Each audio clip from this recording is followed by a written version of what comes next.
Yes. I'm just looking at this homesteading of the Idaho Panhandle, Northwest Forest, National Forest, Coeur d'Alene, Idaho. Yeah. You know, my actual biological grandfather, Raymond Arthur Arp, yes. I thought he spent some time in Idaho. Supposedly, he died from a logging accident and had a large number of gold mines in the Sierra Mountains of California, or maybe it was the silver mines of Coeur d'Alene, Idaho. Yeah. Now, I'm going to want that Lake Coeur d'Alene. Yes, yes, yes. Could you get me these large lakes in Idaho where I did spend some summers, right, at the summer residences of some friends that I had in high school? Yes. And I thought that I owned a large part of the actual state of Idaho. Yeah. Now, for every oath of office that I did email you, yes, because I emailed a lot of them in Idaho, yes, there was this obligation, and now there's this breach of obligation of law enforcement, yes, of judges and justices, yes. Then there's the oaths that are in the Idaho state legislature. Oh, a lot of people have asked me, well, why don't I just copy and paste some more email addresses? But I thought I did a pretty good job covering each and every state of the United States. Why don't you get me the prisons, the sheriffs in every county? Oh, the police departments in every city. Yes. All the resort locations, all the skiing. Yeah. Schweitzer. No, is that it? It's Schweitzer. I think so. Yes. Mount Spokane. You're getting a lot of snow over there. I like these ski resorts because they're kind of a closed ecological community. A lot of times, this time of year, you're making a lot of money in a ski. Well, now, could you get me all the ski resorts in the state of Washington? Yes. The ski resorts in the state of Idaho? Yes. And the ski resorts in California? Yes. And then all of those that have season passes, the actual GPS location.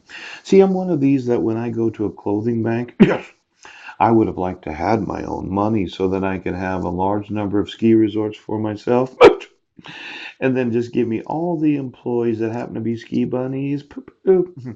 I talked about weatherization and how I like to have women go out in the desert. And just so you know, you don't start running a race. You don't start riding a racehorse. You start with just a little pony. Yeah.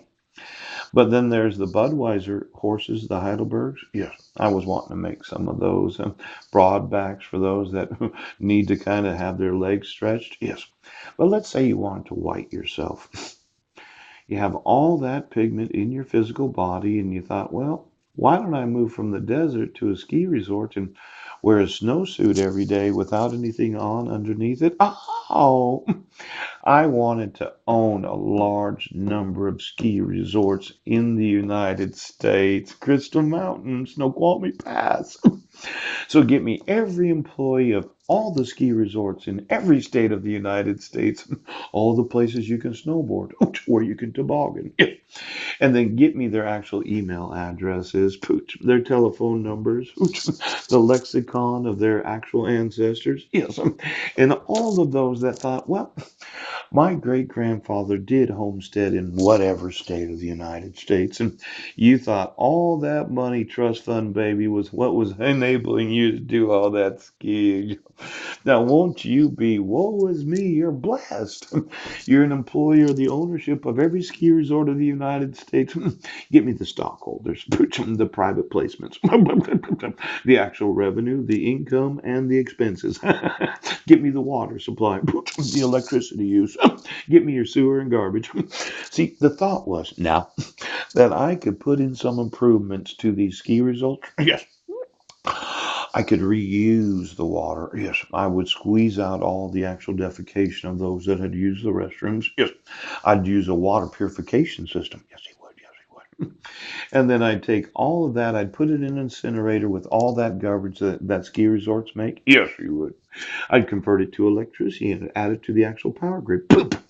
And that would reduce the actual fixed expenses of these ski resorts that I thought I wanted ownership of for women that do like tan lines, but they realize the need to increase the fertility of their individual persons. So the thought was, well, you go out there in the desert, yes, you weatherize yourself naked.